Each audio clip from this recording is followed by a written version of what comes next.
used to give us correazos and beat the living crap out of us. Cell phone now. It's worse. Yeah, you take away the cell phone, you take away the TV, you put timeout is like the worst for them. Child abuse. You know, so I mean that's what I do. I do a lot of timeout. I break it out within time. Like what I compare it to the time to what they tablets. did. Take away tablets. That hurts them more than spanking them with the belt. Again, that's another thing about discipline. That's a whole nother topic. But yeah, go ahead. And then I also try to keep them busy. With activities like my kids been in soccer, baseball, swimming, martial arts. Just try to keep them busy. I put them also in after school program so you can do extracurricular activities. I think all these kids have what they never understood with us. They're like, este muchacho tiene tanta energía. They're always running around this and that. Dude, we're kids, and they're feeding also this garbage in school. So of course we're gonna go home at 3:00 and try to run around and try to be the worst. You gotta let out that energy somehow. So exposing them to a lot of different shit is good for them. Destroying a wall. Mommy's bed doing wrestling moves. I remember Abby, we used to fill up water balloons and throw it to the building across the street, not knowing that they could go across the street and count the windows and ring our doorbell. But like now, you keep them so busy, they get home and they want to eat and they're already so tired. They're like, listen, I want to go to bed. So I guess that's a way of keeping them busy with hobbies, activities, and also again, like you said, taking away tablets, computers. I think that hurts them more than a spanking. So I think that's a way that's different than how we were raised. Because my father was like, he would look at you and you already know the spanking was coming. You know what's coming. And mommy, like we'd always get away with mommy because mommy was like, okay, no te apures, we'll wait, espérate que llegue tu papá. But then like she was always good. But when papi came and we saw him, we already knew it was a wrap. That's a good point. Real quick, what were the dads like the disciplinarians like all around? Must be nice to have dads. Shout out to my uncles. Yeah, that's why I put it out there. Son tío, bendición, padrino, everybody. Guys, real quick, I gotta say this because I know we're talking about work ethic and I know you have a whole list of what we're gonna speak about, but just to kill the whole workplace era, dude, again, like I said before, in my mom's side of the family is 12 aunts and uncles, and to be quite frank, and anybody you think could agree in our family, within 120 cousins, 12 aunts and uncles, one of the hardest workers in our family was Abi and Vicente's mom. She had to raise his kids, by themselves in a supermarket, standing up. Shout out to Margie. Standing up. I'm talking about 15 years in her. I think I remember everybody remembers her legs as being always brown and blue from the ankle all the way to the knees, and it was what? It was what do you call that?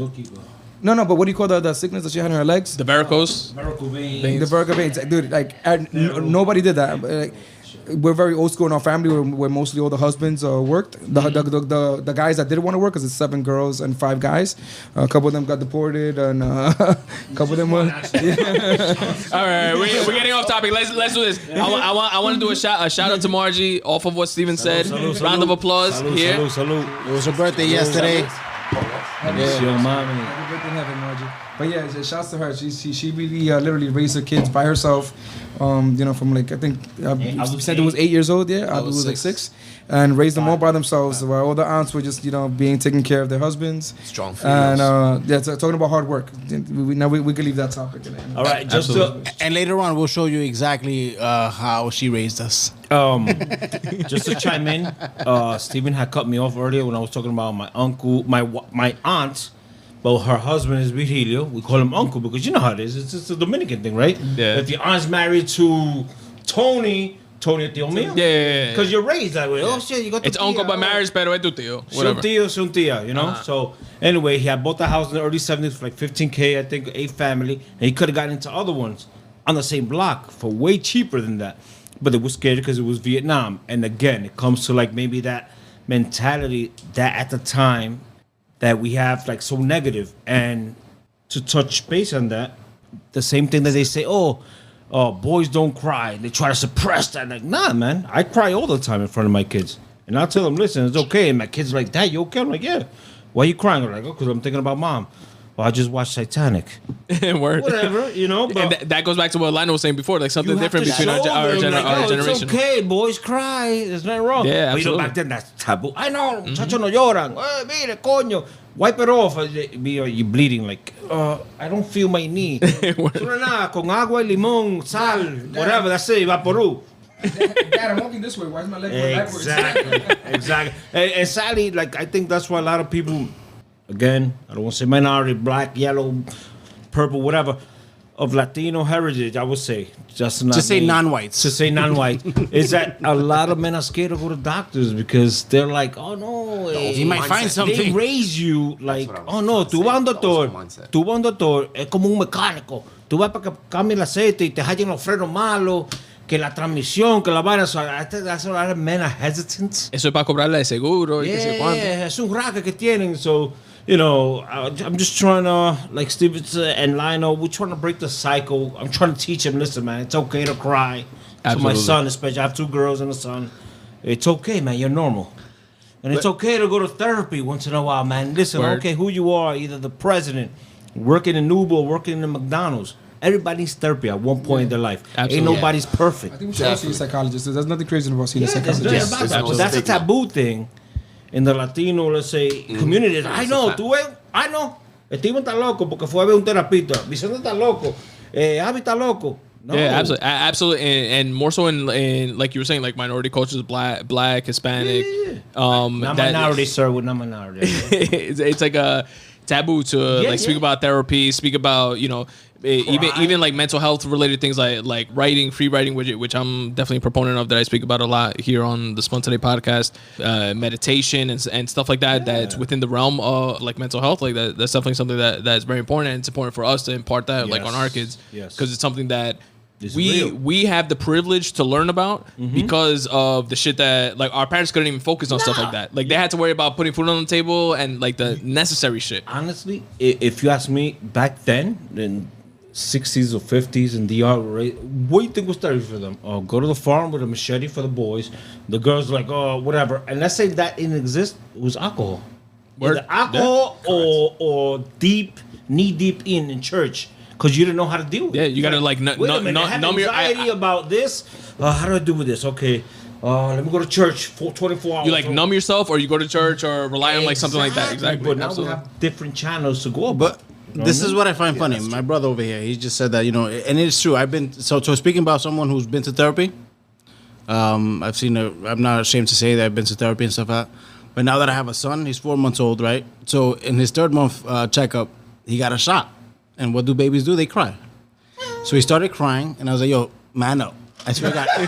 He can't hear you. Stop. I swear He doesn't even know what you're saying, literally. May God strike me down right now.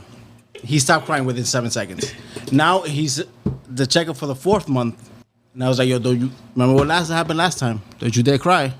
I swear to God. On everything I love. The girl shot him. She's like, okay, get ready. Hold his hand. She shot him. He was like, Wow. Did not cry. The fear. So it's like, and with my daughter, I cried. She's older. Yeah, with girls. Because girls, you guys are the kryptonite to men. But it's crazy. Like, I've been to therapy, and I know, like, I'm not too much of a crier. I don't cry. Maybe it's because of my upbringing. But no, you guys don't. And the whole military background and that reinforcement and like stuff like that. But I already see the difference between my daughter and my son. Girls are tender. Yeah, and that's why I don't feel bad, like, caring to my daughter, but like I want my son to be a brick, and it's not healthy. I know it already because I lived through it. Like objectively, yeah. You know but that. I'm still in the old values and the old traditions, and like now that I'm in a table full of men, because my wife is like, "Oh, baby, tell me what's going to your mind." I'm like, "No, I'm good." It's tough. Yeah. It's like they don't understand. Yeah. I'm teaching my son. I'm like, no, you got to be hard, man. You have to. Life sucks. Life is not giving you trophies every time.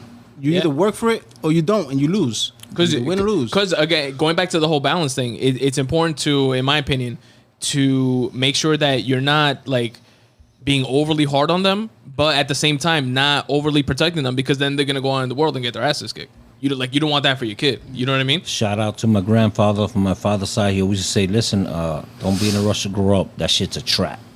Number one. Second advice I ever heard, the best. Listen, too much freedom is not good. Real talk. Who can see it now? Just saying. Yeah, it's crazy how we're I know what we're saying. Like I told my kid, dude, like again, express himself. Again, like today, it was like they do a game at the end of the martial arts thing. They do a game with it. They're all 4 and 5 years old. So they put a thing. They say like duck, and they put a sword through the top of their head. So they got to duck, and then they put in the bottom. They got to jump. So they don't get their feet sliced off. And my son always comes out like either third or second. He's won twice, but he gets so disappointed when he doesn't lose. And I'm like, son, it's okay. You have to try harder next time. You're not gonna win every single time. What that means, you got to try harder. But you did a good job, dude. But it's okay. But I still like I know things like to be humble with my kid, but I'm still not as humble with my father.